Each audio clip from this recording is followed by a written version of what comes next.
Hey everyone, before we get into the Mechageddon spoiler-free first impressions video, I recorded this multiple times and I completely forgot in the take that I ended up using to credit this where credit is due. So Paizo had sent this to me for the purposes of doing some videos on or raising awareness of, promoting.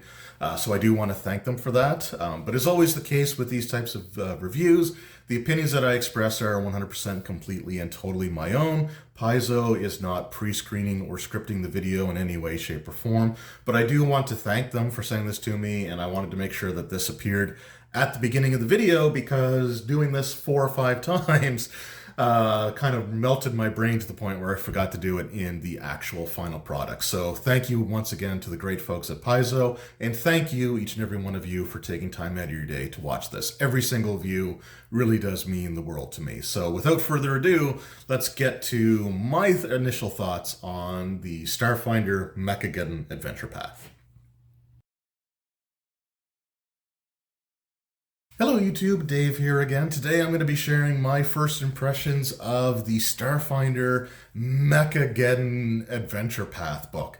This is the latest release for the Starfinder role-playing game and could potentially be the final hardcover release for Starfinder First Edition. The second edition playtest launches later this summer in 2024. And I don't know how long of a playtest period they're going to undergo, considering that the core of the rules will be using the Pathfinder second edition rule set. So I think this is going to be a shorter playtest period than what we had with the Pathfinder 2e playtest, because it's more about balancing the character classes and the creatures and kind of that stuff, more so than nailing down a rule set, because the ultimate goal of Starfinder second edition is to be completely compatible and interchangeable with Pathfinder second edition. So you could have your Pathfinder 2e characters get caught in some sort of time warp and wind up in Absalom Station in the Pact World system and go on a Starfinder adventure, or Starfinder characters may find themselves back in the past. They may find themselves in the pre-GAP era and might learn a little bit of information depending on, what your campaign might be. Anyway, this is the book for you. This is the adventure for you if you want your players, or you as players want to be mech pilots punching kaiju in the face, because this is what this adventure is. On the back here, it does read, "Suit up, save the world." On a rugged world crawling with colossi, terrifying kaiju that demolish cities with fearsome power, courageous mech pilots battle monsters to protect the planet's people. As the war for control of planet Dimalco rages on, a mysterious third power plots to use an ancient artifact to purge the planet of all life. It's time for Dimalco's defenders to suit up against a new threat. This 184-page hardcover campaign tells the story of rookie mech pilots on Dimalco, starting out as city defenders and venturing to the stars as the heroes become galactic celebrities. This epic campaign spans levels 3 through 18 and features new mechs, bonus adventures, designed to slot into the campaign as interludes, or that can be used as their own standalone one-shots. Mech-sized maps and more are included in Mechageddon. It's an exciting introduction to mech combat for the Starfinder role-playing game, packed with adventure content, new rules that you can use to build the ultimate mech campaign. So the mech rules appeared in the Tech Revolution book, and I will be doing a overview of mech rules in a later video. It's been a while since I've had the chance to look at that book. I want to say it came out kind of around the time that we started house hunting, and it was just difficult to find time to really sit down and dedicate a lot of time to videos at that point. So anyway, this Mechageddon book, this is a really, really cool adventure path. It is kind of a fast pace because you are progressing from level 3 all the way to 18. And with a lot of Starfinder adventure paths, not too many of them go beyond like level 15. Like their 6-part adventure path installments typically go, I think, from like level 1 through, I think 15 is normally where they end off. They're not quite as thick as far as the page count's concerned as like the Pathfinder adventure paths are. So their 6-part adventure paths tend to go to level 20. The Starfinder ones don't quite necessarily go as high. So going to 18th level is pretty cool. But like I said, there's a lot of sort of rapid progression. We'll take a look here in a moment, because what we have is we'll just take a look at the advancement track here. So for the first section here, Colossus Clash, you start at 3rd level, and by the time you finish this chapter, you've actually should be at 8th level by the end of it. So that is just 5 levels of progression in one section, where normally you might get like 2 or 3. So like I said, you're kind of moving at a bit of a faster pace. But the way I kind of look at it is like this kind of captures the feel of something like a Voltron like season or something like that. So you kind of get like the high spots there, and you have like the progression from it. But you don't necessarily deal as much necessarily with sort of like the mundane in between. So leveling is a little bit faster in this. It does use a sort of a milestone style of advancement, so it gives you what points of the adventure the character should reach certain levels to stay in line with the design of the adventure itself. Now, one of the great things about this adventure path, like the player characters start out as members of the, what is it called here? The New Valor Defense Force. So New Valor is the colony or the city or the settlement that the players are in, and they're part of the New Valor Defense Force, the NVDF. The campaign actually starts with them graduating and undergoing sort of like their final test or their final exam, or they're about to graduate. They go through their final exam to become full-fledged members of the New Valor Defense Force. And throughout their quests, throughout their adventures, they start to encounter kaiju with unusual aggression or unusual abilities, which leads them down a rabbit hole of dealing with corrupt corporations and potentially this mysterious third party, which I don't want to spoil too much here. But you may see glimpses of it as I just kind of flip randomly through the book here. Now, one of the great things about the adventure in general is that it gives you a pretty good balance of mech-based combat and character-based combat. So it's not exclusively just piloting your mech. Your actual character class features and abilities will still remain important, as they have like encounters for the player character. So for example, this one here, Event 3, Complication, the C indicates that this is an encounter designed for the characters, whereas anything labeled with an M is an encounter designed for the mech combat.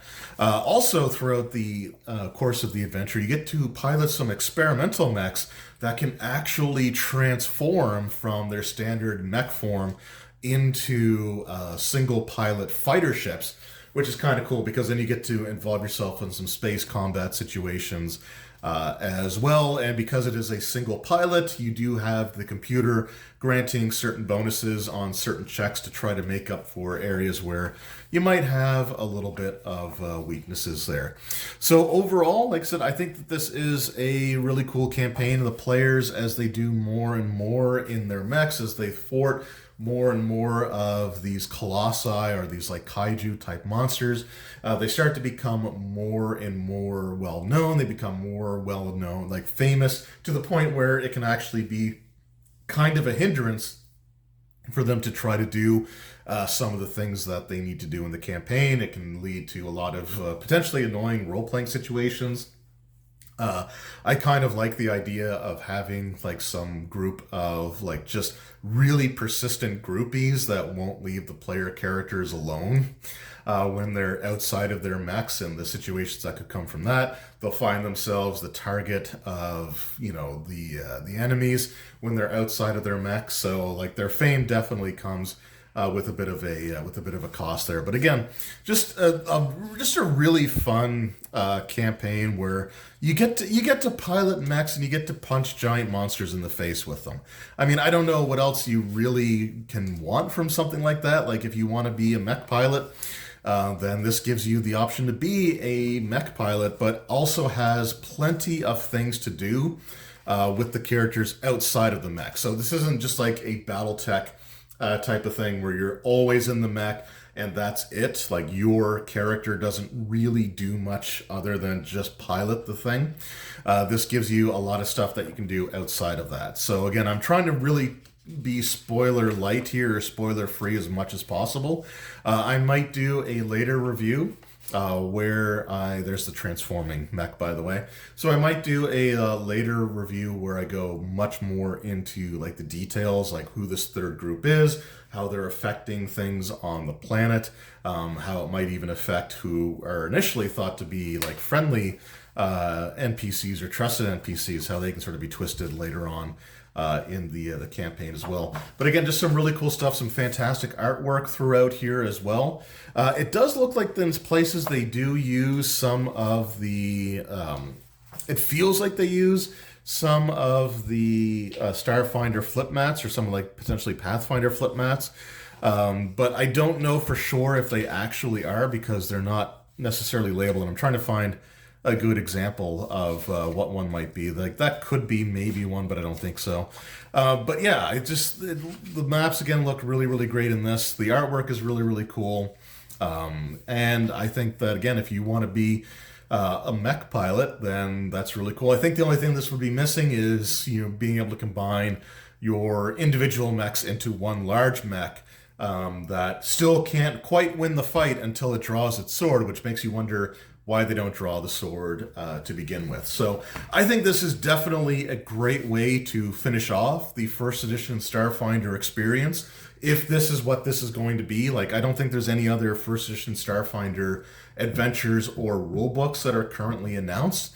The only thing I know of is the playtest, which will be for the Starfinder second edition. So if this is the final release for Starfinder first edition, this is a hell of a way to go.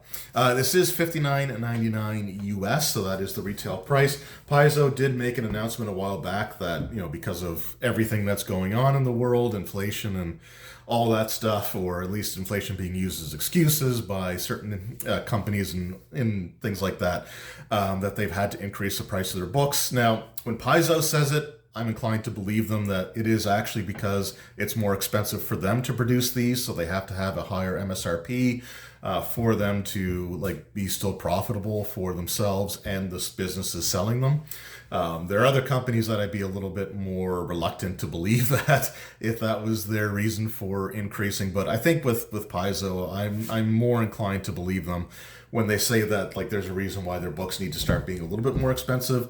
But you're still getting a 184-page hardcover campaign that you're going to get 15 levels of progression from. So you're talking weeks, if not months, maybe even close to a year of gaming here. And if you use, and I highly recommend using the side jobs that are included here as well. There's a handful of them that can sort of expand the campaign out and give you more stuff to do for your characters, and I think that that's fantastic. And definitely take advantage of downtime activities, and maybe even come up with some stuff of your own design for the players as just themselves, and not necessarily piloting the mechs, that you can throw in there as well. But you're going to get months of play out of this book, and I think that even for the price, it is worth checking out. And again, for Starfinder First Edition, if this is their final product, something where you're piloting mechs and battling kaiju and corporations and this other mysterious third party that I don't want to spoil here,